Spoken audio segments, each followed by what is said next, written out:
Assalamualaikum warahmatullahi wabarakatuh. Kali ini saya akan menyampaikan rancangan tindakan aksi nyata modul 1.4 yang melatar belakangi pembuatan rancangan ini adalah fakta yang mengatakan bahwa menerapkan budaya positif dapat meningkatkan kesadaran siswa dalam membentuk karakter positif. Budaya positif itu sendiri dapat kita lakukan dengan kesepakatan antara murid dan guru. Kebersihan lingkungan kelas merupakan salah satu yang akan saya tuju di sini. Tujuannya yang pertama adalah kebersihan lingkungan bagian dari kesepakatan kelas yang wajib dijalankan. Kemudian yang kedua, melatih murid, guru, dan seluruh warga sekolah untuk mencintai lingkungan yang bersih dan indah. Dan yang ketiga, melatih kedisiplinan dan tanggung jawab siswa untuk senantiasa menjaga kebersihan kelas. Tolak ukurnya ada 3. Yang pertama, murid selalu menjalankan keyakinan kelas, paket kelas setiap minggunya. Yang kedua, lingkungan kelas dan lingkungan sekolah terasa nyaman. Dan yang ketiga, terjalin komunikasi aktif antar guru, murid, dan orang tua. Ini masanya ada 5 langkah yang akan saya lakukan dalam pelaksanaan tindakan aksi nyata di modul 1.4 ini.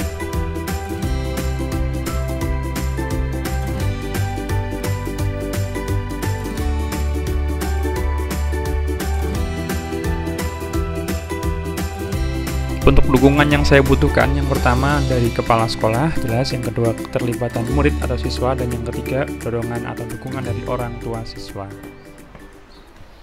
Permisi Bu, mengganggu waktunya, mohon maaf. Saya mau menyampaikan rencana tindak lanjut saya mengenai aksi nyata di pendidikan guru penggerak. Ini di modul 1.4 budaya positif, saya berencana untuk membuat kesepakatan kelas. Nah, nanti rencana saya anak-anak di kelas itu saya minta pendapatnya tentang apa yang harus kita yakini, apa yang harus kita sepakati untuk menjaga kelas ini. Termasuk salah satunya saya ingin menyelipkan tentang budaya atau kesadaran menjaga kebersihan. Nah, ini seperti ini draftnya. Oh iya Pak Bayu, saya setuju sekali, bagus banget. Anda akan membangun kesepakatan kelas. Mungkin saya memberikan masukan aja sedikit. Anak-anak itu kan sering buang sampah juga sembarangan. Juga mereka itu mungkin masih kurang sekali dalam membedakan sampah organik dan organik. Jadi kemungkinan dimasukkan bagaimana mereka itu bisa membedakan sampah anorganik dan organik. Apabila dalam pelaksanaannya membutuhkan pendampingan atau membutuhkan penguatan dari Bu Erlina, saya mohon bantuannya sekali lagi. Dan ini saya ucapkan terima kasih. Mohon maaf juga mengganggu waktunya. Makasih Bu. Assalamualaikum warahmatullahi wabarakatuh. Waalaikumsalam warahmatullahi wabarakatuh. Oke, setelah istirahat tadi kalian sudah ada yang makan, ada yang jajan, ada yang minum. Nah, sekarang kita akan melanjutkan pembelajaran dengan membuat keyakinan kelas. Apa itu keyakinan kelas? Oke, ada yang pernah dengar peraturan sekolah? Faiz, pernah. Apa maksudnya peraturan kira-kira? Peraturan, misalnya wajib datang pagi sebelum bel, wajib memakai seragam lengkap. Nah, kali ini kita akan membuat keyakinan kelas. Keyakinan kelas maksudnya hal yang kita yakini dan kita sepakati untuk dilakukan bersama di dalam kelas. Tujuannya untuk membuat suasana belajar di kelas menjadi nyaman, menjadi enak, menjadi rileks, dan tidak ada yang merasa dirugikan. Nah, nanti teknisnya saya akan membagikan sebuah kertas tempel. Satu anak nanti mendapatkan 1. Silahkan menulis keyakinan kelas yang kamu yakini, usulkan di sini. Jika sudah, ditempelkan di papan tulis di depan, di sini, di kertas Asturu. Jelas? Oke, kita akan membagikan kertas tempel ini.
keyakinan kelas menurut masing-masing diri kalian di depan. Sekarang akan saya bacakan satu persatu. Datang lebih awal sebelum tet masuk. Ini maksudnya gimana nih? Sebelum bel. Ya. Terus menjaga kebersihan kelas. Ada yang usul ini tadi? Angkat tangan. Oh, 1, 2, 3. Oke. Menjaga kebersihan kelas. Oke. Semua siswa wajib mendengarkan guru saat jam pelajaran, berbicara dengan baik, menghargai teman yang sedang kesulitan, wajib pakai seragam sekolah, berbicara dengan baik. Menghargai teman, berkata baik dan santun. Oke, terima kasih. Ini adalah keyakinan kelas dari kalian. Nanti yang melaksanakan siapa? Seluruh siswa. Nah, nanti kita akan rangkum ini dalam sebuah keyakinan kelas yang kita buat cetak yang bagus supaya bisa dibaca seluruh warga kelas.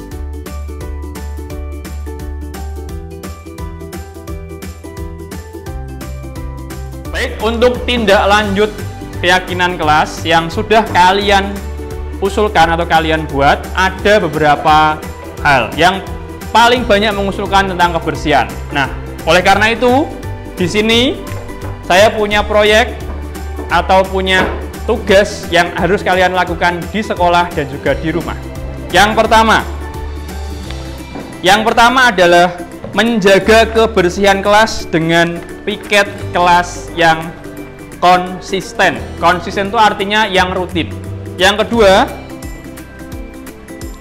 menjaga kebersihan lingkungan rumah yang terjadwal rutin. Nah, jadi ada 2 tugasnya di kelas: bersihin lingkungan kelas dan luar, dibedakan sampah yang kering atau sampah organik dan yang anorganik. Di rumah juga menjaga kebersihan, utamanya di kamarnya sendiri, di ruang-ruang tamu, di dapur, di halaman. Nah, nanti dilaporkan ke wali kelas, ke saya melalui grup WhatsApp yang nanti akan saya sampaikan. Begitu ya?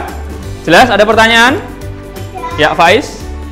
Pak, kalau nggak punya sapu gimana? Kalau nggak punya sapu, bisa pakai alat kebersihan yang lain. Misalnya Faiz ambil sampah plastik, dibuang pakai tangan, atau kemoceng, dan yang lainnya.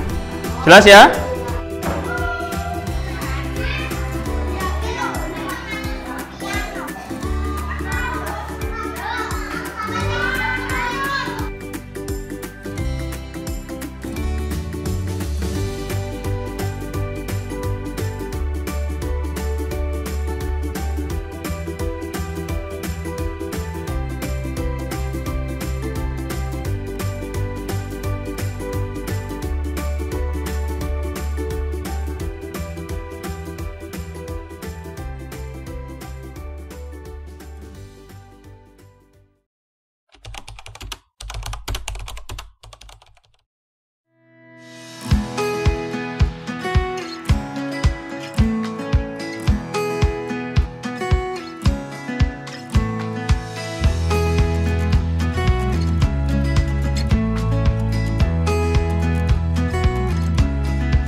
Menyanyikan lagu Indonesia Raya. Hadirin dimohon berdiri.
Untuk Indonesia Raya.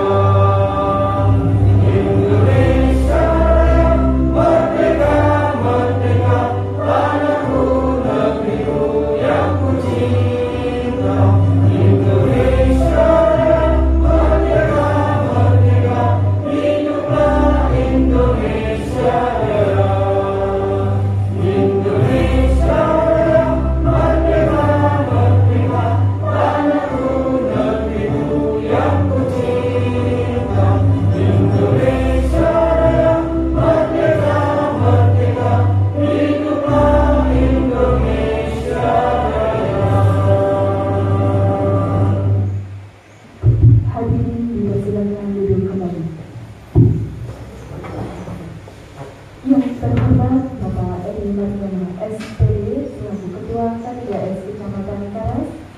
Yang saya hormati Ibu Sri Wahyuni, MPD selaku pengajar praktik CGP Angkatan 7 Kecamatan Karas, serta Bapak Ibu Guru, perwakilan dari SD se-Kecamatan Karas yang saya hormati. Selamat datang dan kami haturkan terima kasih kepada Bapak Ibu hadirin yang telah meluangkan waktunya pada pagi hari ini. Untuk menyingkat waktu, marilah bersama-sama kita buka acara hari ini dengan bacaan basmalah dan al-fatihah bersama-sama. Acara selanjutnya adalah sambutan kepada Ibu Sri Wahyuni, MPD selaku pengajar praktik CGP Angkatan 7, kami persilahkan. Bismillahirrahmanirrahim. Assalamualaikum warahmatullahi wabarakatuh. Waalaikumsalam warahmatullahi wabarakatuh. Kepada yang terhormat Kakak Eji Marian SPJ selaku Ketua K3S Kecamatan Karas, kepada yang terhormat Guru SD perwakilan dari Kecamatan Karas yang saya hormati, kepada rekan Bapak Ibu CGW yang kami banggakan. Marilah pertama-tama kita panjatkan puja dan syukur kepada Allah SWT sehingga di pagi ini kita semua bisa menghadiri, bisa merampi acara pembebasan dari teman-teman CGB yang ada di Kecamatan Karas ini. Yang kedua, salawat dan salam marilah kita haturkan bersama-sama kepada junjungan kita Nabi besar Muhammad SAW yang kita nanti-nantikan syafaatnya nanti di yaumul kiamat. Bapak Ibu yang kami hormati, sebelum saya memberikan sambutan, katanya kalau nggak kenal maka nggak sayang. Ya. Jadi di sini di dalam program Guru Penggerak ini ada istilahnya ada kegiatan pembebasan. Di sini saya selaku pengajar praktik Angkatan 7 di Kabupaten Magetan. Di sini saya mendampingi CGP kami yang ada di Kecamatan Karas, yaitu antara lain Putri Puspita, Pak Bayu, Pak Ilham, Pak Sutanso, Bu Ani, dan ada juga guru SMP yaitu Bu Irna ya. Itu semua memang punya kewajiban untuk melakukan pembebasan kegiatan CGP ini kepada Bapak Ibu semua. Jadi nanti dengan harapan nanti tahun-tahun yang akan datang dengan adanya pembebasan seperti ini, Bapak Ibu yang lain tergetok hatinya untuk bisa mengikuti kegiatan program Guru Penggerak yang ada di Indonesia ini.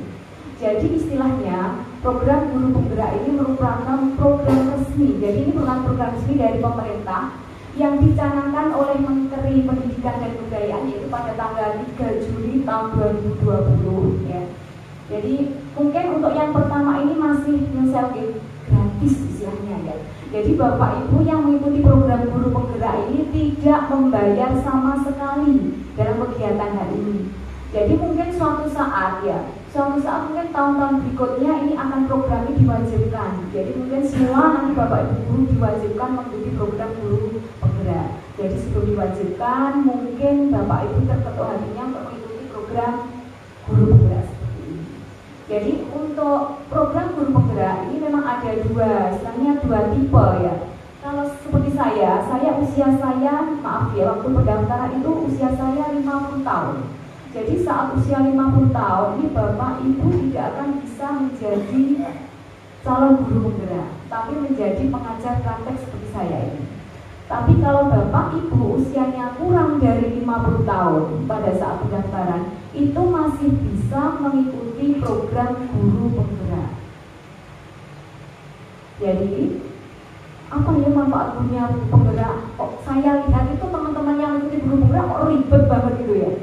Sebenarnya tidak ribet Bapak Ibu, itu memang ada prosedur-prosedur. Ini karena masih dalam tahap pelatihan.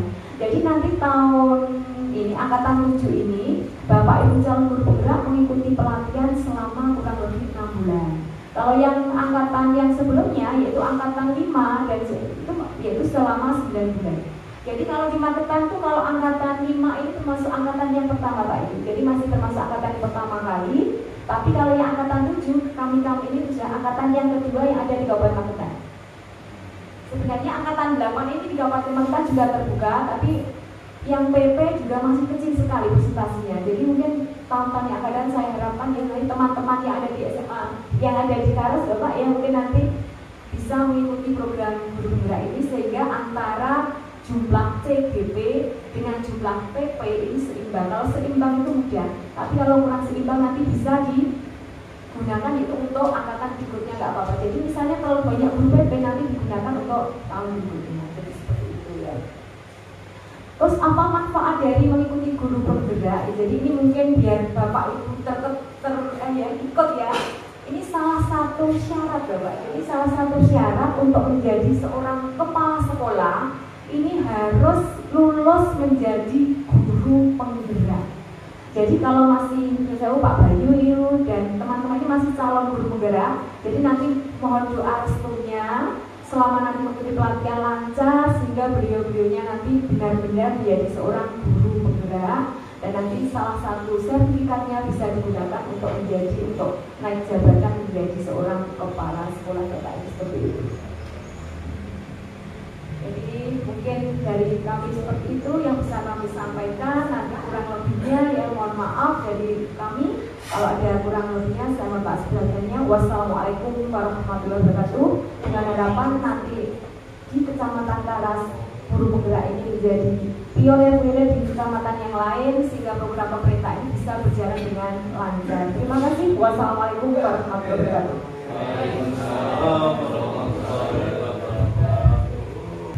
Terima kasih Ibu Siti Wahyuni MPD selaku pengajar kolektif PGB Angkatan 7 Kecamatan Karas telah memberikan sambutan. Sambutan kedua dari Bapak Edi Mardana, SPD selaku Ketua K3S Kecamatan Karas, sekaligus untuk membuka acara berbagi praktik baik budaya positif hari ini. Terima kasih.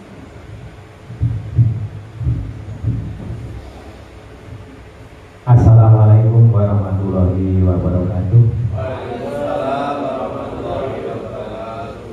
Bismillah, alhamdulillah, wa ala alihi wa sahbihi wa mawala, la haula wa la quwata illa billah, amma ba'du. Yang terhormat pengajar praktek calon guru penggerak angkatan 7 di Kecamatan Karas, Ibu Sri Wahyuni MPD. Yang saya hormati Bapak dan Ibu-ibu calon guru penggerak angkatan 7 di Kecamatan Karas, serta Bapak Ibu perwakilan dari masing-masing lembaga yang pada pagi ini adalah sesi 1 yang saya hormati dan saya banggakan. Sebelumnya marilah kita bersama-sama untuk memanjatkan rasa syukur kita terhadap Allah SWT atas segala nikmat rahmat taufik dari-darinya kepada kita sekalian, sehingga pada pagi hari ini kita bisa bertemu bersilaturahim di ruang pertemuan kantor PKB Kecamatan Karas. Mudah-mudahan dengan silaturahim ini Allah akan memberikan umur yang panjang dan berkah bagi kita semua, memberikan rezeki yang berkah bagi kita semua. Allahumma sholawat dan salam semoga tetap terlimpahkan kepada junjungan kita Nabi Agung Muhammad sallallahu alaihi wasallam, yaitu Nabi yang telah memberikan tuntunan kepada kita sehingga kita bisa membedakan mana yang hak dan mana yang batin, dan mudah-mudahan dengan kita mengikuti ajarannya, kita diakui sebagai umatnya dan mendapatkan syafaat dan pertolongan beliau di yaumul qiyamah. Allahumma.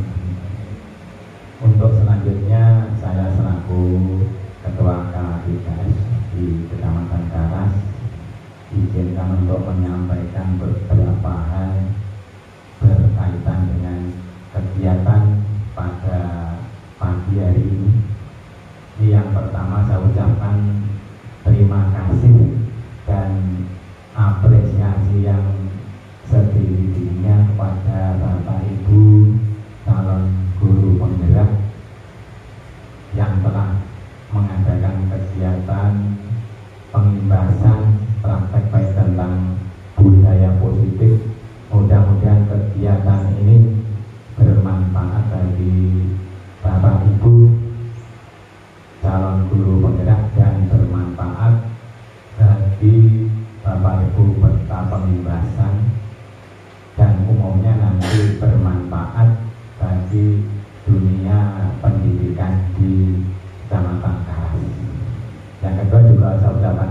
kasih pada Bapak Ibu peserta dari masing-masing lembaga atas kehadirannya. Ini mudah-mudahan kehadiran Bapak Ibu di sini nanti bisa membawa berkah bagi kita semua.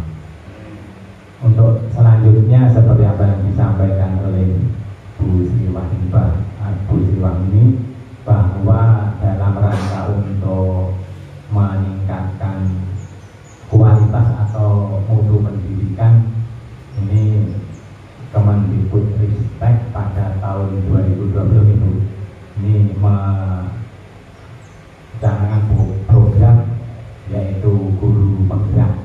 Ini dengan tujuan nanti Bapak Ibu guru penggerak ini menjadi fasilitator dan menjadi praktisi di dunia pendidikan dan bisa menjadi agen perubahan, khususnya nanti paradigma lama dan paradigma baru dalam dunia pendidikan.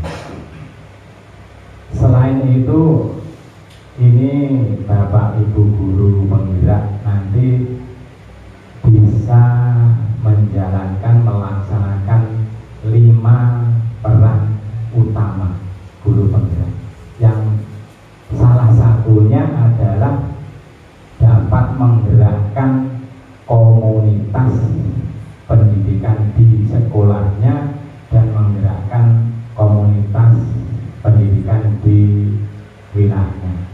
Termasuk kegiatan hari ini sudah terbukti Bapak Ibu sudah bisa menggerakkan komunitas pendidikan dengan mengadakan pengibasan praktek baik tentang budaya positif. Oleh karena itu, ini seperti apa yang telah disampaikan tadi, bahwa sebelum menjadi guru penggerak, ini Bapak Ibu yang memenuhi syarat dan lolos dalam seleksi calon guru penggerak ini harus mengikuti pendidikan guru penggerak atau PGP selama yang angkatan 7 ini selama kurang lebih 6 bulan, dan harus mempelajari, memahami modul dan melaksanakan tugas-tugas yang ada di dalam modul, baik itu secara teori maupun secara praktek. Dan ini kalau kita salah satunya di modul titik 4 ini mempunyai kewajiban untuk mengimbaskan praktek baik atau mengimbaskan materi-materi yang telah didapatkan. Nah, untuk hari ini sudah terlaksana. Ini Bapak Ibu sudah mengimbaskan praktek baik tentang budaya positif ini dengan tujuan ini yang pertama ini adalah untuk berbagi pengalaman dengan Bapak Ibu guru yang belum mengikuti guru penggerak. Kemudian yang kedua, menanamkan budaya positif di sekolah lewat Bapak Ibu yang menjadi wakil dari masing-masing lembaga ini. Untuk itu, ini saya berharap nanti dalam pelaksanaan ini Bapak Ibu ini bisa mengikuti apa yang disampaikan oleh rekan-rekan kita yang tergabung dalam calon guru penggerak angkatan 7 ini, dan nantinya bisa melaksanakan di lembaga masing-masing. Mungkin itu yang dapat kami sampaikan. Mudah-mudahan acara ini nanti dapat berjalan dengan lancar dan mendapat ridho dari Allah Subhanahu wa Ta'ala. Dan dalam kesempatan ini, dengan ucapan Bismillahirrahmanirrahim, pengimbasan praktek baik tentang budaya positif Kecamatan Karas, saya nyatakan dibuka dan dapat dilanjutkan. Demikian, terima kasih atas segala perhatian. Mohon maaf atas segala kekurangan. Bila taufiq wal hidayah. Assalamualaikum warahmatullahi wabarakatuh.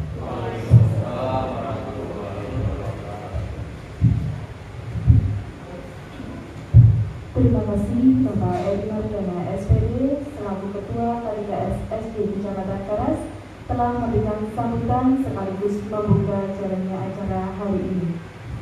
Acara selanjutnya yaitu doa. Kepada yang bertugas Bapak Dwi Sutanso SPDI kami persilakan.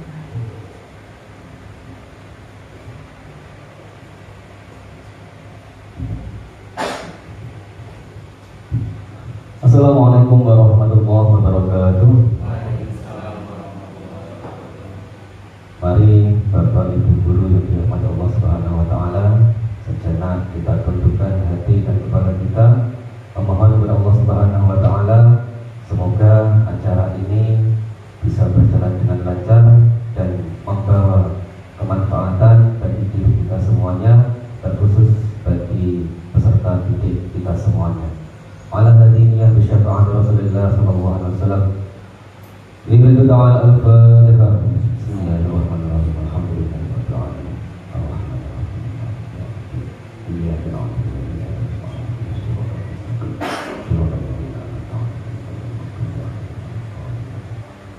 Allahumma shalli wa sallim wa barik ala sayyidina Muhammad wa ala ali sayyidina Muhammad sayyidil awwalin wal akhirin bi rahmatika ya arhamar rahimin. Walhamdulillahirabbil alamin.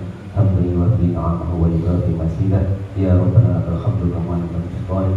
Allahumma shalli ala sayyidina Muhammad salatan tunjina biha min jamil ahwali wal afat wa taqdi lana biha jami'al hajat wa tutahhiruna biha min jami'is sayyi'at wa tarfa'una biha indaka 'ala darajat wa tuballighuna bi aqsal ghayat min jami'il khairati fil hayati wa ba'da al-mamat. Allahumma ighfir lana dhunubanna wa liwalidina wa limasyayyikhina wa li'asadatina wa lil muslimina wal muslimat wal mu'minina wal mu'minat ahya'i Muhammad. Rabbana atina fid dunya hasanah wa fil akhirati hasanah wa qina adzabannar. Subhana rabbika rabbil izzati amma yasifun wa salamun alal mursalin walhamdulillahi rabbil alamin.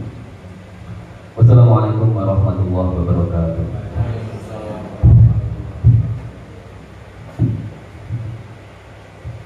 Beri doa yang telah kita panjatkan, semoga acara hari ini dapat berjalan dengan lancar. Bapak Ibu hadirin yang terhormat, sampailah kita pada penghujung acara.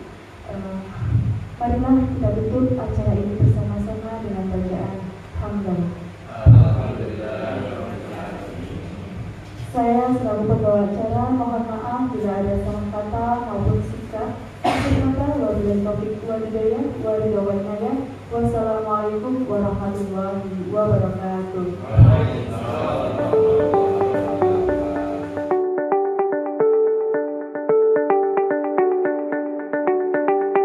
Yang saya hormati Ibu pengajar praktek, Ibu Sri Wahyuni, dan yang saya hormati Bapak Ibu guru, peserta pengimbasan berbagi praktik baik budaya positif modul 1.4 serta teman-teman CGP Angkatan 7 se-Kecamatan Karas yang berbahagia.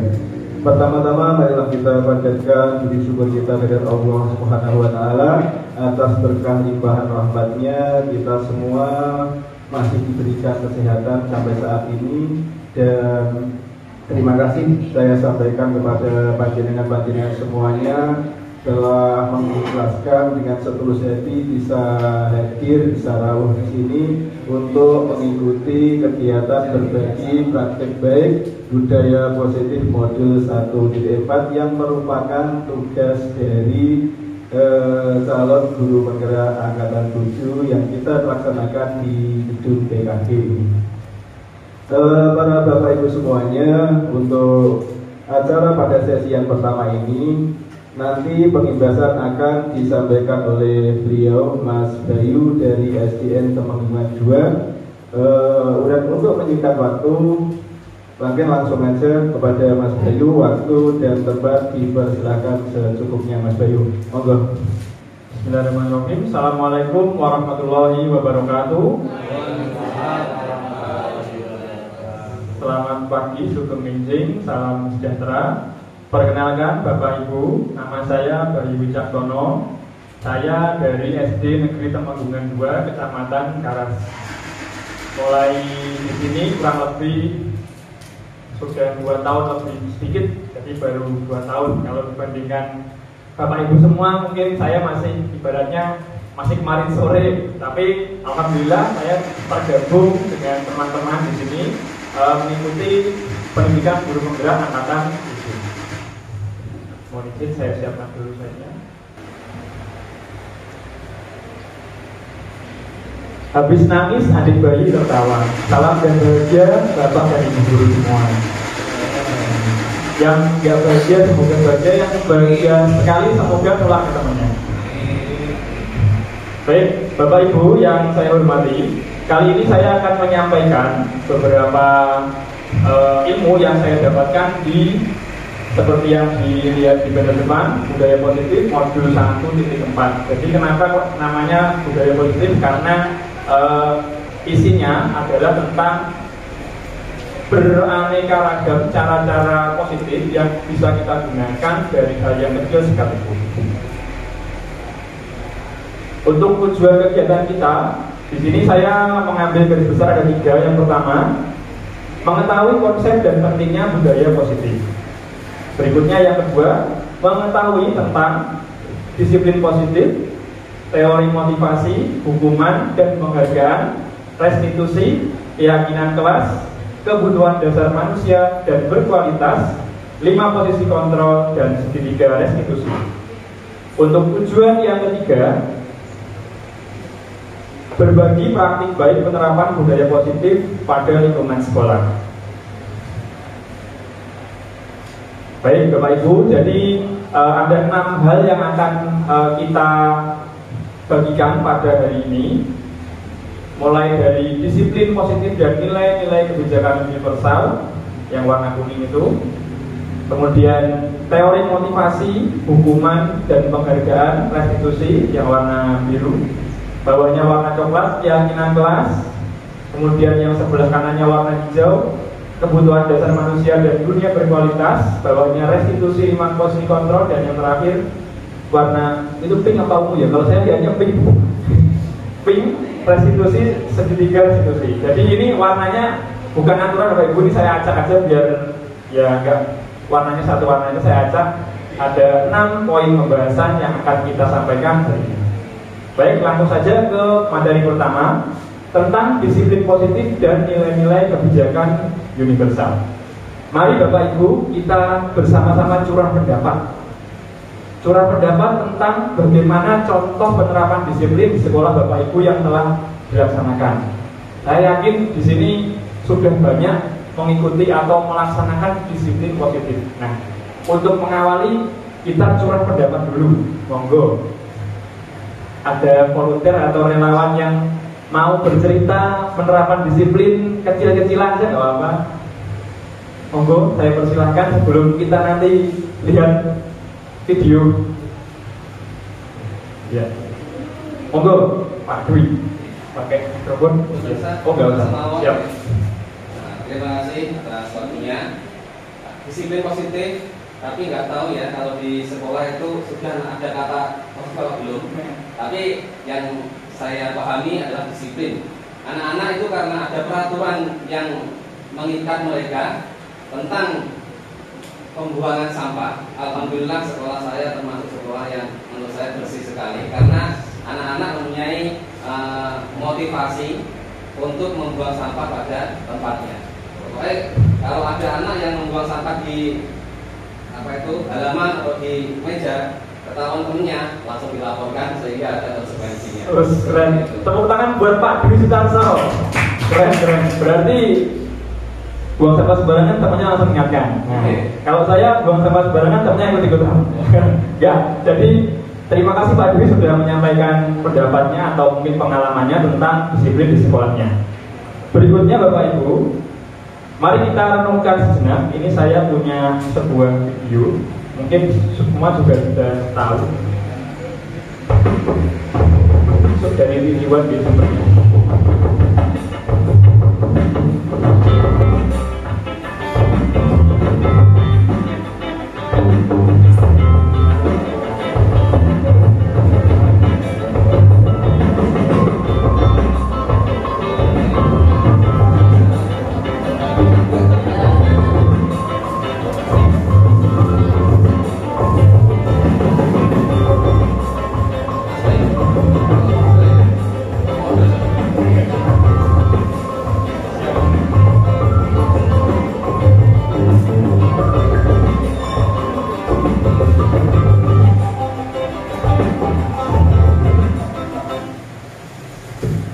Baik Bapak Ibu, tadi sama-sama kita lihat, mungkin sudah 4 bulan yang lalu kita habis euforia Piala Dunia.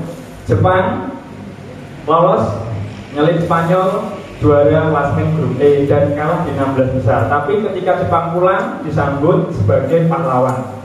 Dari berita yang saya baca, nggak tahu kalau berita yang lain. Nah, di sini kita lihat tadi poinnya adalah saya membayangkan betapa saya menjadi guru bahagianya jika melihat murid-murid saya seperti supporternya Jepang. Pulang sekolah langsung ambil sampah kantong, bawa pulang atau sambil ke tempat buang ke tempatnya. Nah, dari sini saya menginterpretasikannya bahwa sebenarnya jika sudah terbiasa, lama-lama juga akan biasa. Seperti timnas Jepang ini. Dan ini tidak untuk yang pertama kali Bapak Ibu. Di Olimpiade tahun 2008 kalau tidak salah, dikoreksi kan kalau keliru, itu juga sama berita ditemukan supporter negara Jepang bawa kresek besar ke stadion tempat venue-nya itu untuk mengambil sampah setelah kejuaraan atau setelah kegiatannya berlangsung. Saya membayangkan dalam hati betapa bahagianya, nggak usah teriak-teriak, ayo samanya diambil kayak supporternya tim nasional Jepang. Tapi ini harapan saya, semoga ya murid-murid kita bisa seperti supporter timnas Jepang yang peduli akan kebersihan dengan cara seperti contoh membuang sampah yang sedang berserakan. Ini padahal timnya kalah, awalnya menang ambil sampah, pertandingan ikut lagi kalah tetap ambil sampah. Kalau saya supporternya ya udah saya tinggal. Berikutnya Bapak Ibu, mari sekarang kita bersama-sama mempraktikkan. Anda deh, panjenengan adalah A, anggap saja anonim A. Tugas Anda adalah mengepalkan salah satu tangan Anda. Monggo, bisa sama-sama dipraktekkan, dikepalkan. Coba Anda bayangkan bahwa Anda menyimpan sesuatu yang sangat berharga di dalam kepalan tangan Anda, sangat berharga. Cincin pernikahan mungkin, atau janji dengan si dia. Taruh di sini, yang tidak boleh orang lain mengetahui kecuali diri panjenengan. Anda perlu menjaga benda tersebut sekuat tenaga Anda karena begitu pentingnya untuk kehidupan Anda. Ya, kalau misalnya ini hilang ya habislah saya, ibaratnya gitulah. Berikutnya, tugas rekan, ini kita bayangkan aja nih. Rekan di sebelah kita membujuk, menghardik, mengintimidasi, memarahi, menggoda, menggelitik, bahkan menawari Anda uang, suap, agar Anda bersedia membuka kepala tangan Anda. Kira-kira kita mau nggak kalau misalnya diiming-imingi yang begitu? Kira-kira mau nggak kalau misalnya ini penting janjiku dengan dia dibuka, nggak boleh orang lain tahu? Kira-kira kita akan membuka tidak gitu? Tidak. Oke, jika tidak, mari kita buka hipotesisnya. Jawabannya bervariasi, mungkin bersedia, dan ada yang tetap bertahan untuk menutup kepala tangannya. Sesungguhnya yang memegang kontrol atas kepala tangan bergantung pada diri kita masing-masing dengan kebutuhan dasar kita pada saat kita mengepalkan. Jadi, walaupun ada godaan, misalnya menyuap 2M gitu ya, mungkin. Nah, kalau kita sudah dengan pendirian kita tidak akan goyah menurut ilustrasi di depan ini. Baik, terima kasih. Kita melanjutkan ke poin berikutnya.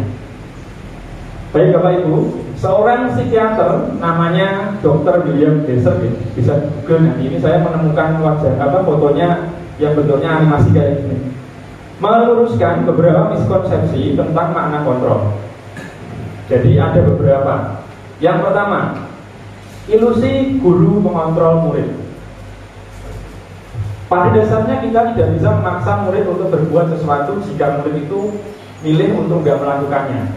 Walaupun tampaknya guru sedang mengontrol perilaku murid, hal demikian terjadi karena murid sedang mengizinkan dirinya dikontrol. Kayak psikolog ya, kalau menerangkan kayak gini. Jadi ini diibaratkan kalau kita bisa memberikan pengaruh kepada murid, tapi pengaruh itu tidak bersifat permanen. Misalnya dia pada hari Senin, hari ini hari Sabtu, dia kita beri pengaruh, nah nanti kalau pulang sekolah uang sakunya disimpan, disimpan, pulang sekolah sampai rumah jam 1, jam 2 mungkin sudah lupa. Nah, inilah yang dinamakan ilusi guru mengontrol murid yang pertama. Kemudian yang kedua, ilusi bahwa semua penguatan positif efektif dan bermanfaat. Maksudnya, bujukan atau bentuk-bentuk kontrol dalam jangka waktu tertentu, kemungkinan murid tersebut akan menyadari dan mencoba untuk menolak bujukan kita. Atau bisa jadi murid tersebut menjadi tergantung pada pendapat guru. Ya berarti kalau nggak dibujuk, nggak jalan. Kalau teorinya ada stimulus, ada respon. Teori dia heuristik. Berikutnya, yang ketiga, ilusi bahwa kritik dan membuat orang merasa bersalah dapat menguatkan karakter. Ini mungkin saya juga pernah ngalamin kayak gini ya. Jika ada ya berarti kita sama belajar. Menggunakan kritik dan rasa bersalah untuk mengontrol murid menuju pada identitas gagal, mereka belajar untuk merasa buruk tentang diri mereka. Kita pengaruhi dulu mereka supaya merasa bersalah, mungkin karena menjatuhkan tempat pensil, kotak minum temennya sampai jatuh. Kita buat, lo ayo gimana, semua teman-temannya lahui. Nah, itu mirip-mirip seperti ini, merasa bersalah. Mereka mengembangkan dialog diri yang negatif. Kemudian yang keempat, ilusi bahwa orang dewasa memiliki hak untuk memaksa. Mungkin kita pernah lihat film ini yang sebelah kiri ini, Amir Khan dan Ihsan. Ini film tahun 2009. Tarik Zamanpar, ada seorang anak disleksia, huruf D dan B-nya sulit dibedakan, tapi dia gambarnya pintar. Kemudian dia nggak bisa matematika, nulis nggak bisa. Nah, di yang sebelah kanan kirinya ini, Pak gurunya, Pak Amir Khan, memfasilitasi anak tersebut, akhirnya bisa menyampaikan atau memaksimalkan idenya untuk menggambar, akhirnya juara. Banyak orang dewasa yang percaya bahwa mereka memiliki tanggung jawab untuk membuat murid-murid mereka berbuat hal tertentu. Pada saat itu pula orang dewasa akan menyadari bahwa perilaku memaksa tidak akan efektif untuk jangka waktu panjang. Mungkin jangka waktu pendeknya bisa, tapi jangka waktu panjang seperti yang di awal saya katakan, kita ketemu murid mungkin hanya 6 jam, 7 jam. Sisanya mereka di rumah, di saudaranya, di masyarakat, tidak tahu, tidak bisa mengontrol perilaku mereka. Nah, dari tadi mungkin ilusi mana yang sering kita lakukan Bapak Ibu? Kalau saya mau jujur, saya ilusi guru mengontrol murid. Saya jujur aja. Pernah sharing cerita di Bapak Ibu. Jadi memang berhadap ke manusia itu berhadap yang sangat menyesal pada akhirnya. Jadi waktu saya mengajar di sekolah yang lama, itu ada anak, saya ngajar kelas 6 tahun 2017. Itu ada anak pinter. Nah, dia ikut olimpiade OSN pada waktu itu. Perempuan, usianya kalau nggak salah 11 tahun pada waktu itu. Saya berharap ini anak bisa masuk paling nggak 3 besar, karena melihat rekod belajarnya. Tapi ya qadarullah di akhir pengumuman itu dia malah nggak masuk 10 besar. Kecewanya setengah ampun. Padahal sudah gini dikasih perilaku kayak gini. Dan pada akhirnya saya berkesimpulan ternyata berharap pada manusia itu harus siap menyesal yang besar juga. Maksudnya adalah hal yang positif. Saya enggak, misalnya saya kasih kamu ini pelajaran, tapi nanti hasilnya ya sudah pasrahkan saja. Itu yang saya ambil ketika tahun 2017. Mungkin Bapak Ibu punya pengalaman ilusi yang lain dari yang keempat ini. Kalau punya cerita nanti bisa disimpan, bisa disampaikan, diberikan ke teman-teman yang lain supaya bisa saling berbagi. Nah, berikutnya Stephen R. Covey. Ini kalau kita sering membaca lihat di Google, ini seorang motivator ya, ada 7 habit, 7 kebiasaan baik itu. Bagaimana seseorang bisa berubah dari paradigma stimulus respon, ini teori heuristik tahun 90-an kalau nggak salah baca saya, kepada pendekatan teori kontrol. Jadi ada teori stimulus respon, ada teori kontrol. Seperti apa? Kita lihat bersama-sama. Nah, ada 8 atau 9 itu. Yang pertama, teori stimulus respon mengatakan realitas kita sama, tapi teori kontrol realitas kita berbeda. Kebutuhan saya dan panjenengan mungkin berbeda. Kebutuhan anak dengan guru mungkin juga berbeda. Semua orang melihat hal yang sama, padahal setiap orang memiliki gambaran atau perspektif dalam memandang sesuatu yang berbeda. Kita mencoba mengubah agar berpandangan sama dengan kita. Padahal di teori kontrol, kita berusaha memahami pandangan orang lain tentang dunia. Perilaku buruk dilihat sebagai suatu kesalahan. Di teori kontrol mengatakan semua perilaku memiliki tujuan. Bahkan yang dilakukan oleh anak SD usia 7 tahun sekalipun yang kadang masih sering ngompol di celana, itu mungkin ada tujuannya, dia takut, mau izin ke belakang, dan lain-lain. Berikutnya, orang lain bisa mengontrol saya. Nah, ini yang saya benar-benar kayak tersindir. Hanya orang Anda yang bisa mengontrol diri Anda. Awalnya saya berpikiran bisa mengontrol murid, tapi ya seiring berjalannya waktu ternyata sifat kontrolnya hanya sementara. Berikutnya, pemaksaan ada pada saat bujukan gagal. Di teori kontrol tentang dunia mengatakan kolaborasi dan konsensus menciptakan pilihan-pilihan baru. Di stimulus mengatakan model berpikir menang kalah atau win-loss dalam bahasa yang keren. Teori kontrol mengatakan model berpikir menang-menang atau win-win solution, itu kalau bahasanya orang-orang yang sekarang. Nah, untuk menciptakan lingkungan yang positif, salah satu strateginya kita tinjau kembali adalah penerapan disiplin di sekolah kita.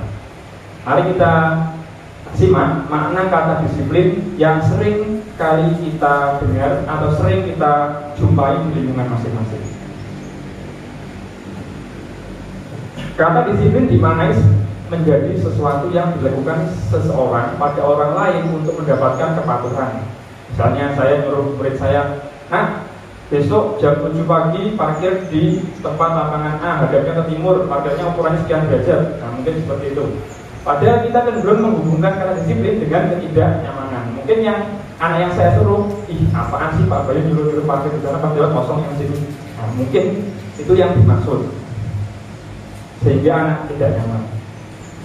Nah, ini dari Bapak Pendidikan kita, Ki Hajar Dewantara, menyatakan bahwa untuk mencapai kemerdekaan, konteks pendidikan saat ini menciptakan murid yang merdeka. Syarat utamanya adalah harus ada disiplin yang kuat. Yang dimaksud disiplin adalah disiplin diri yang memiliki motivasi internal dari dalam dirinya, Bapak Ibu. Jadi kalau yang saya hadapi saat ini adalah murid kelas 4 10 tahun, maka cara memunculkan motivasi dirinya beda dengan teman-teman saya yang usianya 20-an tahun. Jadi memang harus dilatih terus-menerus. Jika kita tidak memiliki motivasi internal atau dalam diri, maka kita memerlukan pihak lain untuk mendisiplinkan kita atau motivasi dari luar, eksternal. Dibujuk, nanti kalau menang dapat kue, dapat permen, coklat tos, dan lain-lain. Adapun definisi kata merdeka menurut Ki Hajar, merdeka iku jarwonya orang mung lepas sing pangreh, uga mendung kuat kauso aman diri prayonggo. Merdeka itu tidak hanya terlepas dari perintah, akan tetapi juga cakap memerintah diri sendiri. Nah, ini yang maknanya sangat mendalam dan saya belum berhasil menerapkannya ke murid-murid saya. Jujur saya belum berhasil, baru mencoba. Ini yang sedang kita lalui saat ini, Bapak Ibu. Di kurikulum Merdeka ada profil pelajar Pancasila. Nilai-nilai kebajikannya yang jelas ada 6 sesuai dengan elemennya.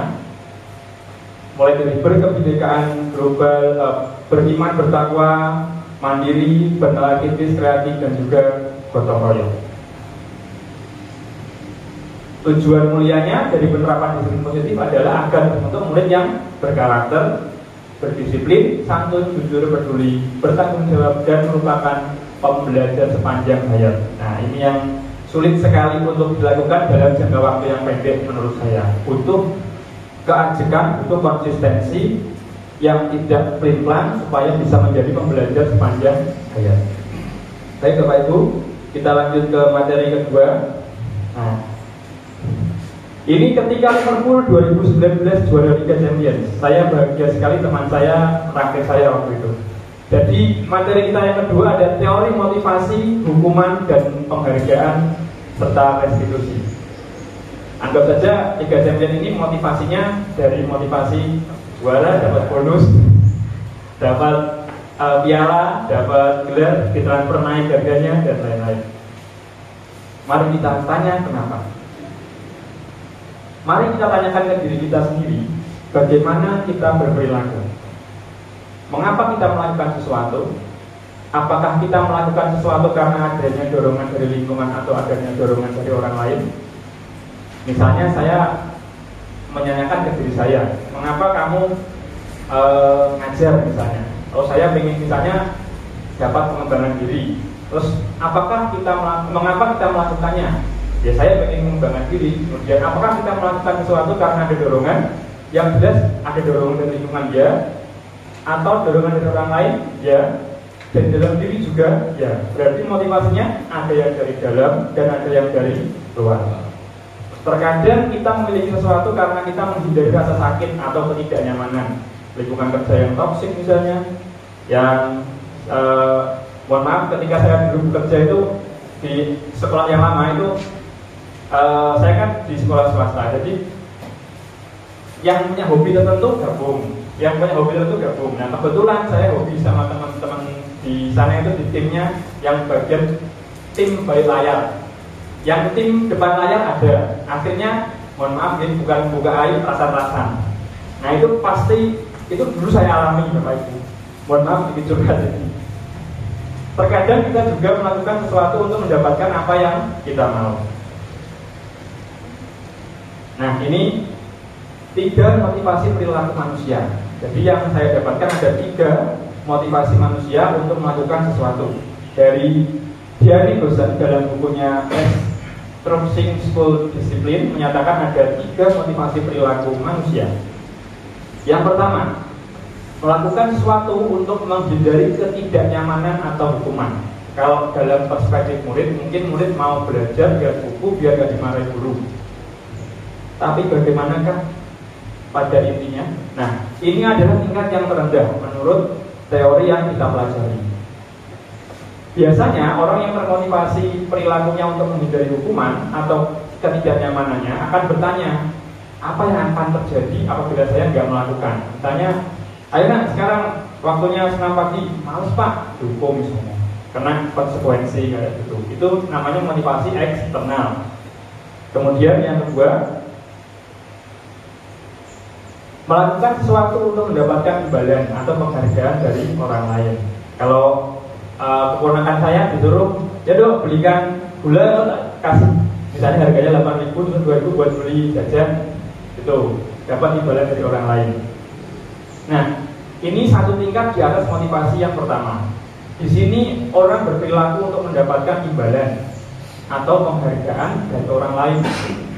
Orang dengan motivasi ini akan bertanya, apa yang saya dapatkan apabila saya melakukan uang saku misalnya, tambahan jajan. Nah, motivasi ini juga bersifat eksternal karena kita mengharapkan dari luar diri kita. Dan yang ketiga, melakukan sesuatu untuk menjadi orang yang mereka inginkan dan menghargai diri sendiri dengan nilai-nilai yang mereka percaya. Kalau orang-orang keren mengatakan be yourself, padahal sulitnya, saya juga mengalaminya. Terkadang untuk menjadi diri sendiri memang sulit. Orang dengan motivasi ini akan bertanya, akan menjadi orang yang seperti apa apabila saya melakukannya. Misalnya saya hobi, sukanya main gitar misalnya. Terus kenapa kok saya main ini? Padahal nanti saya nggak dapat, kalau ngamen dapat uang, kalau konser dapat uang misalnya. Tapi karena nilai-nilai yang mereka yakini, karena saya mungkin upgrade skill gitu ya, dan mereka melakukannya karena mereka ingin menjadi orang yang melakukan nilai-nilai yang mereka yakini. Nah, inilah yang dinamakan motivasi internal. Pada lingkup peserta didik yang saya alami, memunculkan motivasi internal harus didahului dari motivasi eksternal. Dibiasakan di awal dulu, baru lama-lama bisa masuk. Kemudian kita masuk ke hukuman, konsekuensi, dan restitusi. Dalam menjalankan peraturan ataupun keyakinan kelas, bila mana ada suatu pelanggaran, tentunya harus terjadi sesuatu. Misalnya pecah lampu tar karena main bola. Nah, sering saya alami. Untuk itu kita perlu meninjau ulang tindakan penegakan peraturan atau keyakinan kelas kita selama ini. Tindakan terhadap sesuatu pelanggaran pada umumnya berbentuk hukuman atau konsekuensi. Mari kita lihat perbedaan hukuman dan konsekuensi. Kalau hukuman, sesuatunya menyakitkan harus terjadi. Kalau konsekuensi, sesuatu itu harus terjadi karena kita sepakati. Misalnya, kalau kamu mencoret-coret meja, kamu harus bersihin pakai bensin yang harganya Pertamax asli, misalnya. Kemudian yang kedua, hukuman bersifat tidak terencana atau spontanitas. Kalau konsekuensi sudah terencana. Kalau hukuman bersifat satu arah, konsekuensi kesepakatan. Kalau hukuman membuat anak sakit untuk jangka waktu yang lama mungkin, atau jangka waktu tertentu, kemudian kalau konsekuensi membuat mereka merasa tidak nyaman dalam jangka waktu yang pendek. Misalnya Jawa sudah diberitahu, bagi yang terlambat harus di depan kelas berdoa berdiri nyamplong tas. Mungkin di awal dia akan malu, tapi setelah dia lama-lama tahu, bisa jadi si anak itu muncul motivasi supaya tidak terlambat. Anak memberi kedisiplinan. Kalau di konsekuensi menghargai disiplin. Paksaan, kalau di konsekuensi ada stimulus dan tanggapan. Mendorong anak menyakiti diri sendiri, di konsekuensi ada mendorong anak agar mudah menyesuaikan diri atau beradaptasi. Konsep diri yang buruk, di konsekuensi ada konsep diri yang baik. Berikutnya, anak belajar untuk menyembunyikan kesalahan. Kalau di konsekuensi belajar untuk mematuhi peraturan. Saya cerita nggak Bapak Ibu. Jadi ini ketika 2 bulan yang lalu dapat materi ini praktek di sekolah di kelas itu di awal isinya marah-marah terus isinya marah-marah terus. Ya Allah, sampah belum dibuang, tiket pulang sekolah itu lampu masih nyala, dipasangin belum dimatikan. Besok pulang jam 1 saya tuh dapat tulis tiket hari ini 1, lampu masih nyala. Besoknya anak-anak pada lupa aku nulis tiket ini. Nah, akhirnya kita membuat kesepakatan tiket bagi tugas, yang bagian lantai siapa, luar siapa, kipas angin siapa. Nah, dari situ akhirnya saya belajar. Awalnya geram, marah-marah sekali. Marah, merasa bersalah, dipermalukan, merasa tak dihargai. Di konsekuensi kehilangan hak, dibuat tidak nyaman, diasingkan mungkin untuk sementara waktu. Sifatnya sementara waktu. Baik Bapak Ibu, sekarang kita bermain.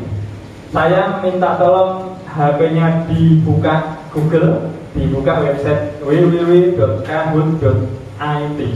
Bagi yang bisa internetnya, bagi yang nggak bisa saya tethering.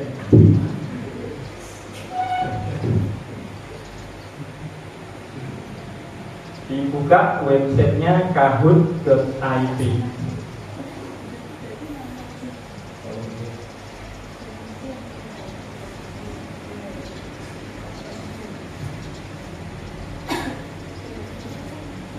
Kita akan bermain yang apakah ini hukuman atau konsekuensi. Bentar, masih loading.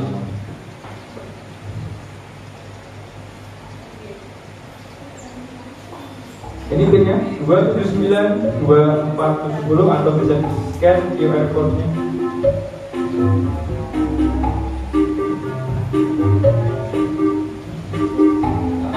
Main gitu. Oke, main. Siap main ya? Silakan isi kalau tidak.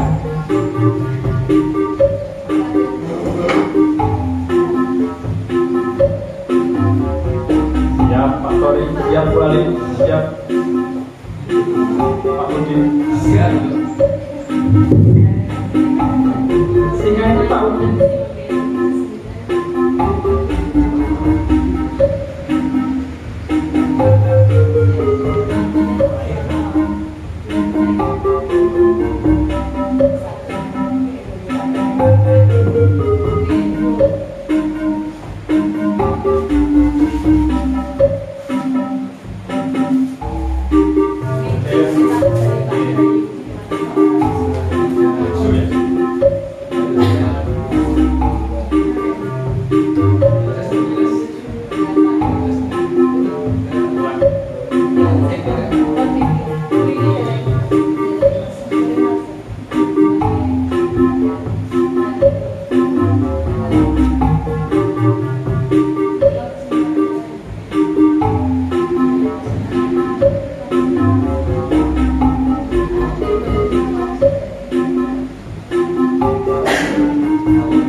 Udah 8.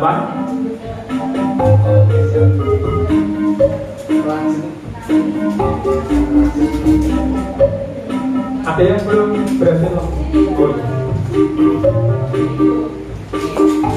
Oke, mari kita mulai. Siap-siap ya. Pertanyaan pertama, apakah ini hukuman atau konsekuensi? Mencatat 100 kali di dalam buku kalimat saya tidak akan terlambat lagi karena terlambat ke sekolah. Apakah hukuman atau konsekuensi? Sudah ada 3 yang menjawab. Dilihat itu ya, segitiga atau apa itu? Diamond atau segi 4? Merah atau biru? Kita lihat. Iya, ada yang menjawab hukuman, ada yang menjawab konsekuensi. Kira-kira ini hukuman atau konsekuensi apa Ibu? Hukuman. Disclaimer ya, kalau sudah disepakati, ya, kalau belum disepakati, ini sifatnya universal mawon. Nanti peraturannya setiap sekolah beda-beda. Disclaimer. Pak Martono yang paling tinggi 950. Oke, tenang, masih ada 9 soal lagi. Soal kedua, lari mengelilingi lapangan basket 2 kali karena terlambat hadir di sekolah. Hukuman atau konsekuensi?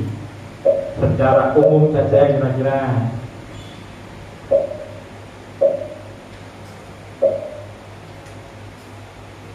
Kok musiknya mati? Iya. Ada yang menjawab hukuman, ada yang menjawab konsekuensi. Hukuman atau konsekuensi apa Ibu? Ya. Lari mengelilingi lapangan basket 2 kali karena terlambat hadir di sekolah. Kalau secara umum ini terlihat hukuman. Kalau konsekuensi mungkin lebih masuk akal. Misalnya masuk kelas terlambat harus ganti, misalnya terlambat 20 menit, berarti pulangnya ya 20 menit di akhir, lebih lambat lagi. Gitu. Siapa yang paling atas? Masih Pak Martono. Bu Yuni, Pak Udin, Pak Siap Bali. Tetap semangat, kita next ke soal berikutnya. Membersihkan coretan yang dibuat jadi meja tulis. Orek-orek bersih. 7 jawaban.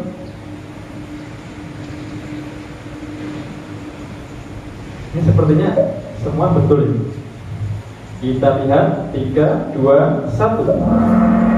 Oh, ada yang menjawab hukuman, ada yang menjawab konsekuensi. 6 banding 9.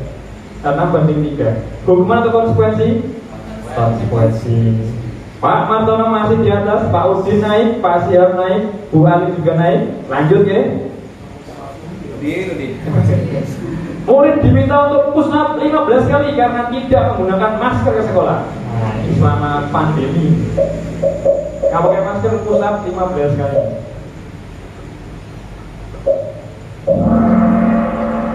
Oh, ada yang menjawab konsekuensi. Oke, kita lihat. Iya, Pak Martono masih di atas. Next, masih ada soal lagi. Menggantikan kertas tugas teman yang telah dicoret. Coret-coret juga gitu.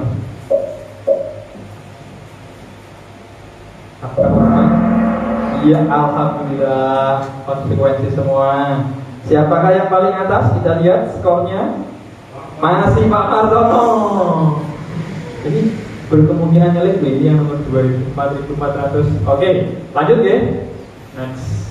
Soal ke-6 dari 10. Berjemur di lapangan basket jam 12 siang karena ngobrol sama teman.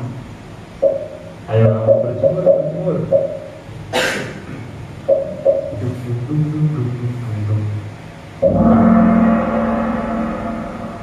Ada yang masih konsekuensi. Kita lihat. Wow, Pak Udin naik, Bu Alif naik. Soal ke-7. Murid diminta bertelanjang kaki sepanjang hari karena tidak menggunakan sepatu warna hitam sesuai peraturan sekolah. Yang ini pertama dia kira-kira ini hukuman atau konsekuensi. 6 menjawab, 7, 8, oke. 7, 6, 5, 4, 3, 2, 1. Ada yang masih menjawab konsekuensi, ada juga yang hukuman. Kita lihat siapa yang paling tinggi. Pak Udin semakin tidak terkejar ini. Next, soal nomor 8. Berdiri di depan kelas sambil mengangkat satu kaki karena tidak bisa jawab pertanyaan. Kalau saya dulu waktu kecil pernah kayak gini Bapak Ibu, dihukum di depan kayak bisa jawab soal matematika. 6 menjawab, 8 menjawab. Oke, apa ini?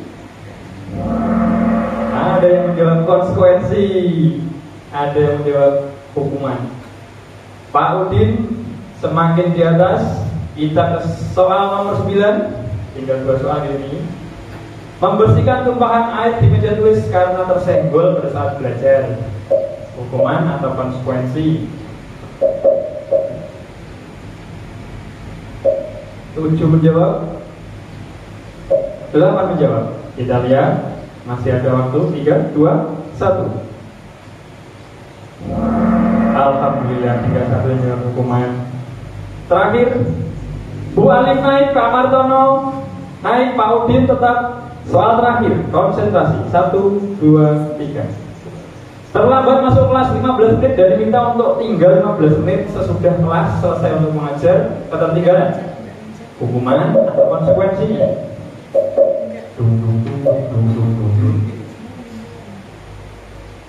Berapa menjawab? Kira-kira apa jawabannya? Oh, soalnya mulai.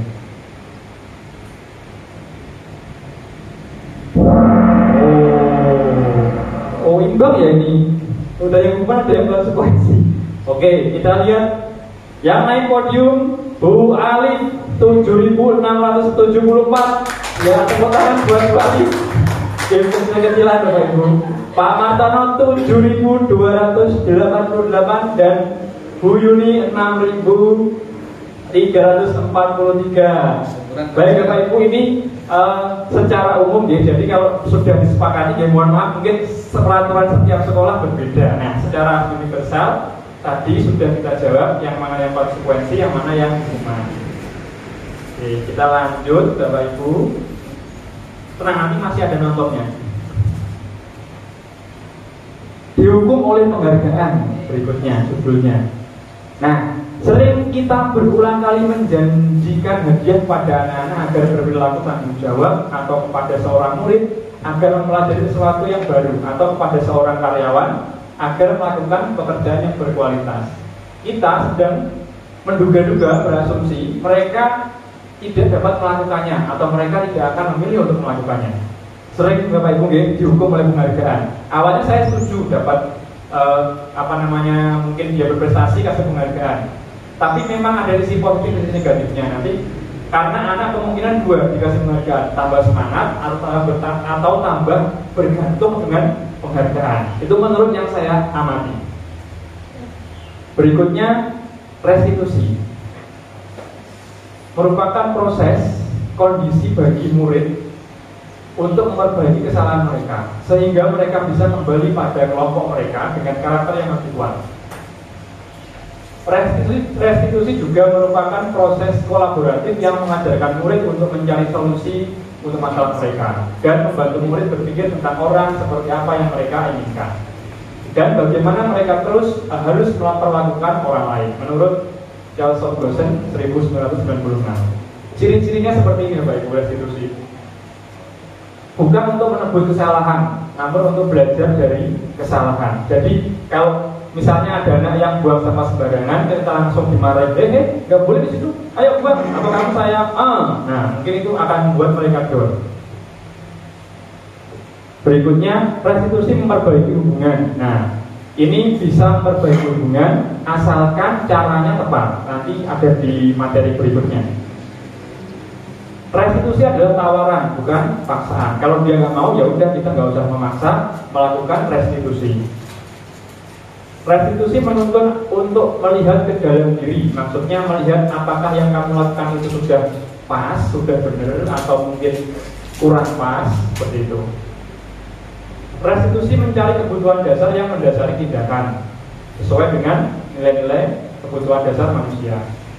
Restitusi fokus pada karakter, bukan tindakan, supaya ingat dengan yang dia pegang atau si anak ini pegang. Restitusi fokus pada solusi. Kalau berbuat buang sampah ke sembarang tempat, padahal kamu sudah tahu itu nggak benar, harusnya bagaimana? Mirip-mirip seperti kita kembalikan ke yakinmu itu ini benar atau salah. Kalau kata Pak Menteri, itu kemampuan untuk berpikir kritis, critical thinking. Restitusi mengembalikan murid yang berbuat salah pada kelompoknya. Maksudnya kelompok harusnya itu seperti ini loh, kamu kok membuang sampah di sini, contohnya seperti itu. Baik, itu tentang restitusi Bapak Ibu. Nanti kita akan lihat contohnya langsung. Kita ke materi berikutnya, keyakinan kelas. Mari kita jawab pertanyaan berikut ini Bapak Ibu. Mengapa kita memiliki peraturan tentang penggunaan helm pada saat mengendarai kendaraan roda 2? Yang jelas, ada yang jawab mungkin biar nggak ketilang polisi, ada yang jawab biar aman, ada yang jawab biar keren, biar dapat perhatian, dan lain-lain. Mengapa kita memiliki peraturan tentang menggunakan masker dan mencuci tangan dengan mencuci tangan setiap hari, setiap saat ini ketika pandemi ya? Mungkin alasannya bisa dia takut dengan peraturan, dia peduli dengan kesehatan, atau yang lain-lain. Nah, kemungkinan jawabannya adalah keselamatan dan kesehatan atau keselamatan. Yang pertama ini demi keselamatan, pakai helm. Yang kedua demi kesehatan.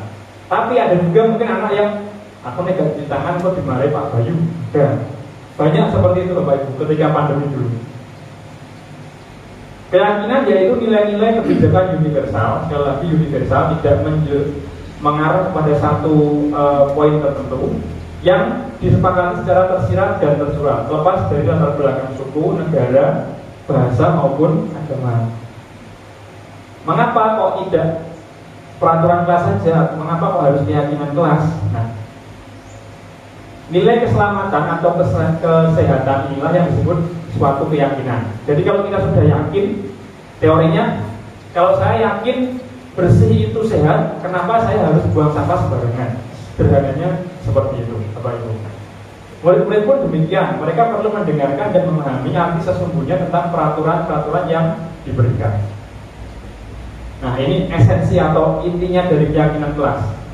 Kalau peraturan kelas itu selalu kembalikan buku ke tempatnya, berarti keyakinannya aku harus tanggung jawab. Habis ambil buku di pojok baca, kembalikan lagi. Dilarang mengganggu orang lain, bahasanya diubah menghormati orang lain. Hadir sekolah 15 menit sebelum pembelajaran dimulai, keyakinannya menghormati orang lain atau berkomitmen untuk hadir sebelum pembelajaran. Dilarang melakukan kekerasan, keyakinan kelasnya harus ada keselamatan di sekolah atau menghormati orang lain. Dilarang menggunakan narkoba, mungkin ini untuk yang kelasnya ini tingkat atas. Untuk kesehatan, kemudian bergantian atau menunggu giliran, bisa menghormati orang lain dan bersabar. Gunakan masker demi kesehatan dan keselamatan. Jadi yakin dulu kalau pakai masker ini demi kesehatan. Untuk prosedurnya pembuatan keyakinan kelas, yang pertama, mempersilahkan warga sekolah atau murid kalau kita di kelas B untuk bercurah pendapat, ngomong. Ketika saya ngomong, kita buat keyakinan kelas. Apa itu Pak? Peraturan? Ya, tuliskan. Kalau nggak kerjakan PR, denda 2000. Ada yang masih kayak gitu. Nah, kemudian barulah nanti disepakati dengan bahasa yang berbeda. Mencatat semua masukan para murid. Kalau kita buatnya di kelas itu dengan murid, di mana semua anggota kelas bisa melihat hasil usul keyakinan kelasnya. Yang ketiga, menyusun keyakinan kelas seperti prosedur pembentukan keyakinan sekolah, mengganti kalimat yang negatif dengan kalimat yang positif. Contoh yang negatif misalnya, jangan berlari di kelas atau koridor. Yang positif, berjalanlah dengan di kelas atau di koridor. Contohnya seperti ini Bapak Ibu, kelas 1 misalnya, ini contoh saja sampel. Setiap anggota kelas perlu belajar. Setiap anggota kelas perlu senang. Setiap anggota kelas perlu melakukan tugas dan sampai perlu merasa aman. Kelas 1 ya. Kalau kelas 5, kelas atas, kelas tinggi, selalu bersikap positif. Nah, bahasanya sudah naik lagi. Menjadi diri terbaik, kemudian percaya dan menghormati orang lain serta barang miliknya, berkomitmen terhadap setiap tugas dan senantiasa membantu. Kalau kelas 7 ini SMP gitu tingkatannya, kami meyakini bahwa sangat penting untuk menghormati semua orang dan barang milik orang lain. Nah, SMP sudah bisa mikir lagi. Saya izin berbagi ini Bapak Ibu yang kami lakukan di sekolah. Kemarin saya membuat sebuah keyakinan kelas di kelas. Kemudian saya mendokumentasikannya seperti ini. Yang pertama, saya berkoordinasi dulu dengan kepala sekolah untuk menyusun keyakinan kelas, menyampaikan maksud saya seperti ini. Kemudian yang sebelah kanan itu memberikan penjelasan dulu ke anak-anak sebelum menyusun keyakinan kelas bahwa ini kita mau buat keyakinan, bukan peraturan, seperti itu. Nah, yang kiri bawah itu murid mulai menulis. Itu yang kecil itu tulisannya semua, kalau nggak salah yang paling kiri bawah itu semua wajib mematuhi datang di kelas sebelum bel, kalau nggak salah ini. Terus yang tengah itu siswa mulai menempelkan keyakinan kelasnya di depan kelas. Dan yang terakhir saya dan para murid berdiskusi untuk membuat sebuah tempel-tempel itu yang mereka tempelkan, kita ubah bahasanya dan yang double-double kita jadikan satu. Ini adalah materi berikutnya Bapak Ibu, kebutuhan dasar manusia dan dunia yang berkualitas.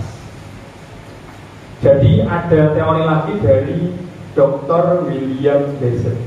William Glasser dalam teorinya choice theory, teori pilihan. Pertanyaan pemantik, ada pertanyaan seperti ini. Ilustrasinya ada anak-anak main. Nah, Ibu Ambar adalah guru wali kelas 2A di SD Pelita Hati. Sedang bingung menghadapi ulah salah satu murid di kelasnya, namanya Doni. Beberapa anak di kelas 2A telah datang kepadanya dan mengeluhkan Doni yang seringkali minta bekal makan siang mereka dengan paksa. Dioyok makanannya. Jika Anda menghadapi situasi seperti Bu Ambar, apa yang akan Anda lakukan? Menurut Anda kira-kira apa alasan Doni melakukan hal itu? Nah, ini kalau saya mesti langsung saya marahi Doni. Awalnya saya marahi tanpa lihat apakah dia lapar, dia iseng atau yang lainnya. Tapi ada 5 kebutuhan Doni, 5 kebutuhan dasar Doni yang harus atau yang hendaknya kita lihat. Yang pertama, ada kebutuhan untuk bertahan hidup, survive. Kalau nggak bertahan ya berarti dia bisa end, kan seperti itu. Ada yang kedua, kebutuhan kasih sayang dan rasa diterima, love and belonging. Kemudian ada kebutuhan lagi kebebasan, yang ketiga. Kemudian yang keempat, ada kebutuhan lagi untuk berhak senang. Dan yang kelima ada kebutuhan penguasaan, menguasai sesuatu, dia bisa menunjukkan ke orang lain, itu merupakan sebuah kebanggaan. Nah, inilah 5 kebutuhan dasar yang saya, ya terutama saya seringkali lupa. Kalau murid-murid itu butuh yang namanya perlu disayang. Mungkin di rumah ditinggal orang tuanya kerja, di sekolah udah dimarah-marahin pula. Kemudian murid butuh kesenangan, tapi dalam waktu tertentu. Dan sampai dengan murid butuh penguasaan.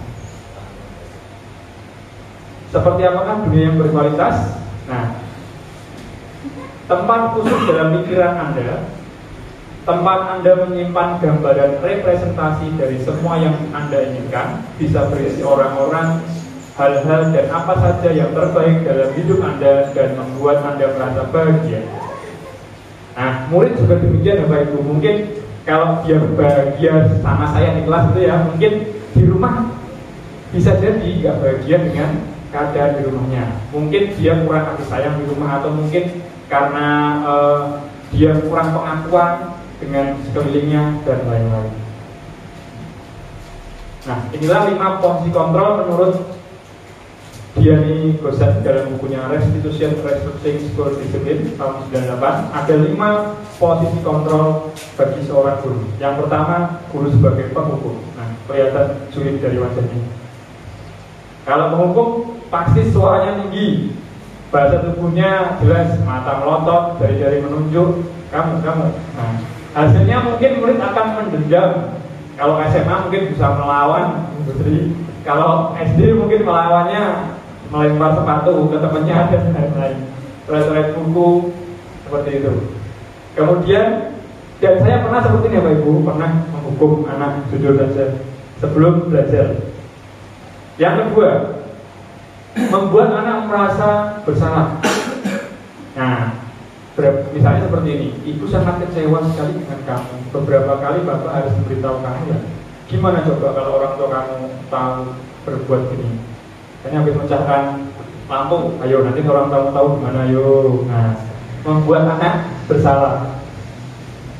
Kemudian yang ketiga, sebagai teman, nah ini saya juga sering kadang-kadang lupa kalau harus ibaratnya menjaga kewibawaan, tapi sering kali larut kalau udah istirahat main sama anak, apalagi sudah seru itu udah seperti teman mereka. Nada suaranya ramah, akrab dan bercanda. Bahasa tubuhnya merapat pada murid, matanya senyum, jenaka, dan hasilnya kadang murid itu bisa membawa hal positif. Di balik itu murid jadi melunjak sama gurunya. Selalu pasti seperti ini, kalau sebagai teman ada positif ada negatifnya. Berikutnya sebagai pemantau, suaranya datar, bahasa tubuhnya formal. Murid memahami konsekuensi yang harus dijalani karena telah melanggar suatu peraturan sekolah. Jadi kalau pemantau itu guru seperti orang yang nulis menu makanan itu ya, menunya apa, ditulis ini, pesannya apa, jeruk nipis, lemon, kayak gitu. Dipantau, ini loh buktinya kamu. Nah, seperti malaikat yang mencatat amal baik guru pemantau. Yang terakhir sebagai manajer. Nah, ini yang diharapkan kita sebagai guru, sebagai seorang manajer, dengan nada suara yang tulus, bahasa tubuh tidak kaku, mendekat ke murid, tulus, tidak perlu marah. Tapi ini sangat sulit, jujur saja Bapak Ibu. Mungkin saya pengalamannya masih kurang, tapi saya akui ini sulit, tapi harus dicoba. Manajer, hasilnya manajer, guru akan mengembalikan tanggung jawab pada murid untuk mencari jalan keluar permasalahannya. Walaupun lama, mungkin si murid saya kelas 4 ada yang bacanya lama sekali. Ya, awalnya marah, lah ini kok kelas 4 mau AKM tahun depan belum bisa baca. Awalnya dipeleter dikasih terus bimbingan, ternyata baru ditelisik di rumah, nggak pernah diajar sama orang tuanya sibuk bekerja. Ya, kita memahami maksudnya. Yang harus dilakukan adalah memberikan layanan yang kita bisa. Gak berharap hasilnya bisa A atau 100, tapi yang penting ini saya lakukan seperti itu. Nah, ini yang terakhir ada materi 6 segitiga restitusi seperti yang kita lihat di depan tadi. Jadi maksudnya segitiga restitusi itu adalah 3 tahapan. Seperti yang kita lihat, segitiga punya 3 sisi, 3 sudut untuk kita mengatasi suatu permasalahan yang terjadi khususnya pada murid dan juga bisa ke rekan kerja. Ada 3 tahapan. Yang paling bawah ini adalah 1 langkahnya menstabilkan identitas atau kita menenangkan dulu. Contoh kalau misalnya anak itu sedang berkelahi, langsung ditindak, dimarahi kan pasti juga langsung mungkin responnya juga menolak. Ditenangkan dulu. Teori kontrolnya, kita semua akan melakukan hal terbaik yang bisa kita lakukan. Langkah yang kedua, validasi tindakan yang salah. Sudah tenang, baru ditanya, kamu tadi kenapa kok berantem? Nah, karena setelah itu dia akan ngakukan teori kontrolnya. Semua perilaku memiliki alasan. Dan tadi lupa aku minjem direbut lagi. Nah, akhirnya dia ngaku.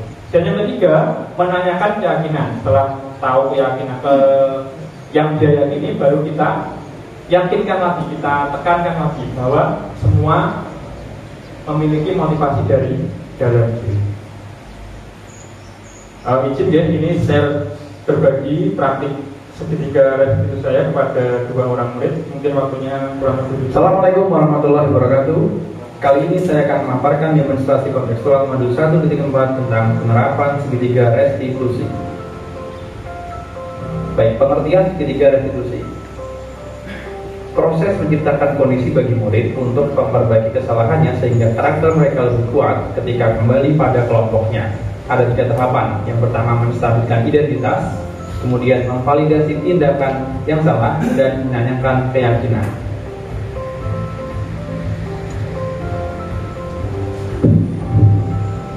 Izin ini main lato-lato sebelum surat edarannya keluar ya.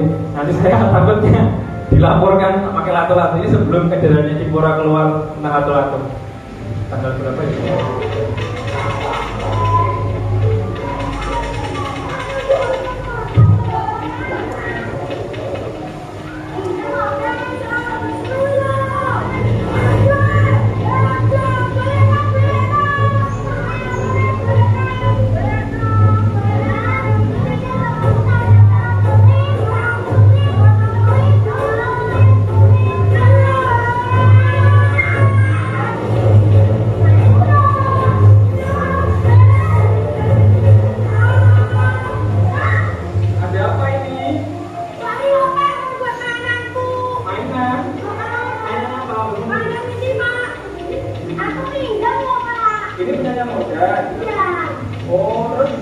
Fahri. Ya, apa Pak? Ya. Sekarang berdua ikut teman dulu ya, yuk. Oke, Fahri sama Morgan. Tadi kok di depan tuh rame-rame ada apa ya? Aku tadi mau mainan yang Morgan tapi nggak boleh sama Morgan. Oh gitu, bener Morgan kayak gitu. Iya, tapi paling direbut loh Pak. Oh, direbut sama Fahri. Aku tadi juga pengen nanya ke lampunya Morgan. Yang ini lampu-lampunya. Ya. Fahri nggak punya sendiri. Enggak Pak. Baik, Fahri dan Morgan. Di sini Pak Bayu tidak akan mencari tahu siapa yang salah, tapi mencoba menemukan solusi dari permasalahan yang telah kalian alami. Semua teman-teman di sini kalau istirahat, pulang sekolah pasti ingin main. Tapi apakah Fahri masih ingat kira-kira ada yang baik ketika mau pinjam mainan ke temannya itu seperti apa? Kemudian apakah Fahri masih ingat keyakinan kelas kita apabila kita mau pinjam sesuatu ke teman? Iya Pak, masih ingat. Ingin ke yang punya terlebih dahulu. Baik, Fahri dan Morgan, kalian kan sudah mengingat keyakinan kelas yang telah kita sepakati bersama. Ya Pak. Nah, jadi kalau kita mau pinjam sesuatu mainan lato-lato ya harus izin dulu ke yang punya, begitu juga yang punya. Kalau dipinjami jangan dipakai, dipinjamkan, gitu ya. Jadi sekarang janji ya Fahri, kalau mau memperbaiki cara pinjam sesuatu ke temannya. Sekarang berdua saling minta maaf. Sinetron sini. Baik, di yang kedua masih ada kasus tentang sampah apa itu?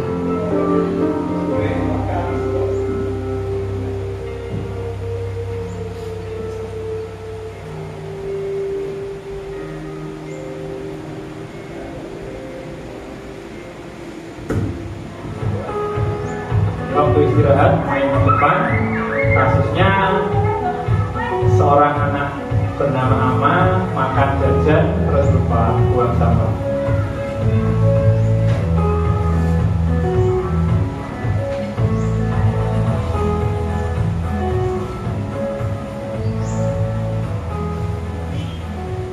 Ama, ayo main bareng.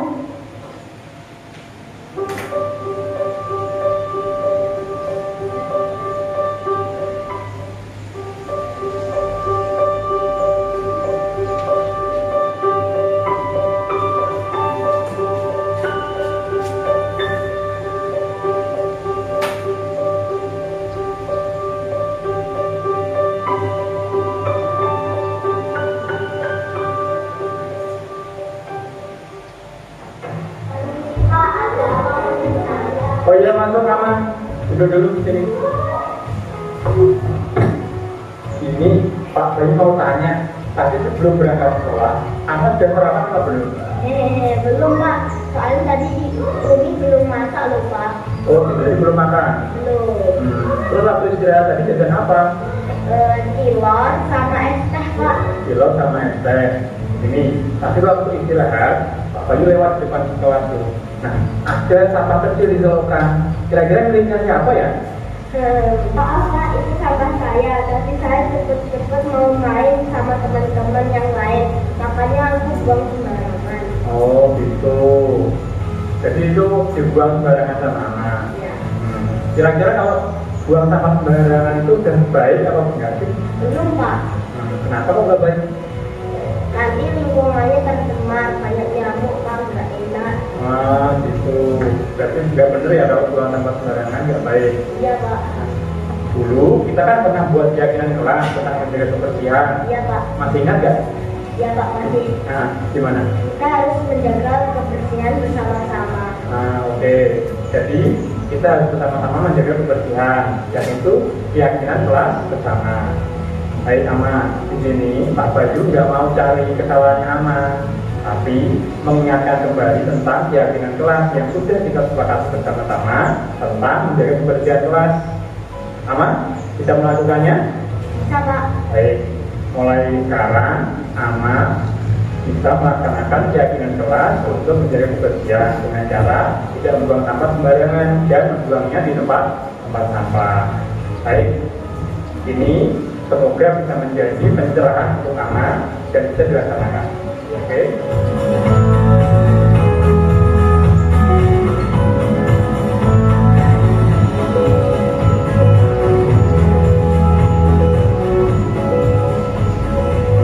Baik, Bapak Ibu, itu sedikit kisah dari saya ketika diminta untuk membuat sebuah studi kasus, saya mengambil contoh 2 kasus tadi.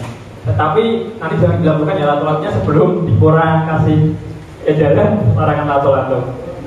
Itu saja Bapak Ibu, sebagai penutup saya ingin memberikan atau menyampaikan sebuah tugas kita adalah berikhtiar untuk menerapkan budaya positif.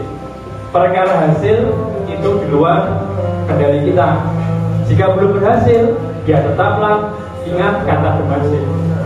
Jangan menyerah, dan jangan menyerah. Terima kasih. Assalamualaikum warahmatullahi wabarakatuh.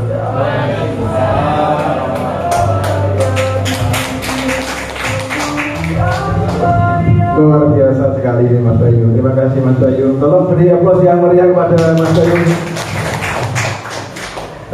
Baik Bapak Ibu guru semuanya, demikian tadi kita sudah menyimak, mendengarkan, bahkan sampai kita bisa berefleksi ya dari penjelasannya Pak Bayu tadi, sampai mana posisi kita. Saya lihat bahwa pada senyum-senyum itu pada posisi tadi mungkin masih berada di posisi penghukum sebagai teman atau mungkin sudah sampai manajer. Baik, semoga kita harapannya teman-teman yang belum sampai ke manajer bisa mengikuti pemateri tadi sampai pada posisi manajer ketika kita mengatasi permasalahan dari peserta didik kita. Baik Bapak Ibu guru semuanya, untuk sesi selanjutnya adalah sesi tanya jawab. Ya, mungkin nanti dari Bapak Ibu guru ada pertanyaan kepada Mas Bayu supaya bisa diperjelas dan dijelaskan supaya lebih paham lagi. Monggo saya buka sesi pertanyaan ini. Angkat tangan yang ingin bertanya. Monggo. Pak Andi, monggo. Boleh, sudah nggak boleh. Terima kasih atas waktunya. Ini asli gitu, bukan settingan ya Pak. Terima kasih atas pemaparan materi dari teman CGP yang luar biasa dan juga Ibu PP yang ikut ramu.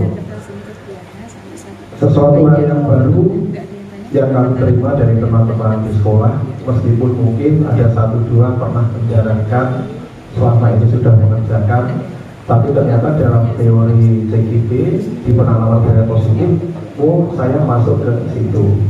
Ya, itu sesuatu hal yang kami terima dari Pak Bayu dan saya ucapkan terima kasih. Kita dengar pendapat Kemawon. Di situ tadi Pak Bayu memaparkan di awal tentang adanya beberapa miskonsepsi kontrol dari mungkin katakanlah miskonsepsi mungkin kesalahan kita selama ini secara tidak sadar kurang benar secara ilmu. Misalkan tidak boleh adanya pemaksaan dari orang dewasa tentang sesuatu kebenaran atau sesuatu budaya. Nah, pertanyaan dan juga bisa kita pikirkan secara dalam, terutama anak SD itu kita sudah mengalami yaitu pembiasaan pengajaran di rumah, kemudian mengenal lingkungan sekitar, kemudian dia masuk ke sekolah. Tentang budaya positif mungkin ada kesalahan dari orang tua dalam penanamannya di awal. Mungkin di masyarakatnya juga kurang mendukung, kurang baik, ada kesan pemaksaan dan sebagainya. Ketika dia masuk ke sekolah, kita harus menerapkan budaya-budaya yang katakanlah kasus Pak Bayu paparkan tadi. Permasalahannya di awal mungkin ada anak kok begini, nggak sama dengan yang di rumah saya, kok begini tidak sama dengan lingkungan saya. Kemudian mungkin menimbulkan pertentangan. Itu menurut panjenengan Pak Bayu bagaimana cara mengatasinya? Soalnya saya sering kejadian anak-anak di tempat saya itu terutama Bu ini masih ingat ya, sesama alumni dia. Banyak anak-anak itu yang dititipkan ke simbahnya karena kedua orang tuanya sibuk menjadi TKI atau TKI. Otomatis penanaman budayanya berdasarkan kemauan anak butuhin menang. tidak diberikan sesuatu hal yang positif, sentuhan orang tua secara langsung. Jadi ketika masuk ke sekolah, budaya-budaya seperti itu di sekolah kami sulit untuk ditanamkan. Jadi butuh ekstra yang luar biasa. Untuk itu mohon trik atau mungkin tips atau mungkin berbagi pengalaman dari Pak Bayu untuk memberikan budaya positif, mengingat latar belakang lingkungan dari anak sangat-sangat berbeda. Matur suwun Pak Bayu sebelumnya. Oke, terima kasih dari Pak Andi, pertanyaan yang sangat luar biasa sekali. Boleh kasih tepuk tangan ke Pak Andi? Pak Andi juga nonton Pak Bayu. Iya, oke, harus saya menunggu Mas lagi bahasa ini ya. Jadi moga langsung dijawab karena waktunya sudah hampir jam 9:30 Mas Bayu, moga. Terima kasih Pak Andi atas pertanyaannya. Saya berbagi pengalaman ya Pak Andi. Bukan ini jawaban benar, saya tidak mengklaim, tapi berbagi pengalaman saja. Tadi yang main lato-lato itu namanya Morgan, saya bukan nama gitu, itu juga sama. Orang ibunya di Hong Kong sudah lebih dari 4 tahun berdasarkan cerita anaknya. Tinggal di rumah dengan Mbah Kong dan ayahnya. Dia di sekolah itu sepertinya kayak enggak sering yang saya amati Pak ya, di kelas, karena dia di kelas saya satu semester itu sering kayak anak yang kurang ceria Pak, kurang ceria, bengong. Kalau misalnya nulis itu lama, loadingnya mungkin komputer Pentium yang lama sekali loadingnya. Nah, anak ini awalnya saya paksa Pak, karena nggak tahu background orang tuanya. Kalau paksa, belum juga tahu ilmu dari guru penggerak, paksa ayo kita materi kita. Targetnya kan saya dulu materi, harus selesai ini, karena kelas 4 setahun lagi AMBK, mikirnya dulu. Paksa, nggak bisa, akhirnya lihat rapot. Ya ini salah saya juga, baru lihat rapot, background orang tua, tanya ke konco-konco guru, anak ini kenapa kok kayak gini? Oh itu Pak, itu orang tuanya, ibunya di luar negeri. Cek Instagramnya, oh tenang ternyata. Yang saya lakukan, Pak Andi dan rekan-rekan yang lain, saya mengubah cara untuk memberikan pembelajaran ke anak ini.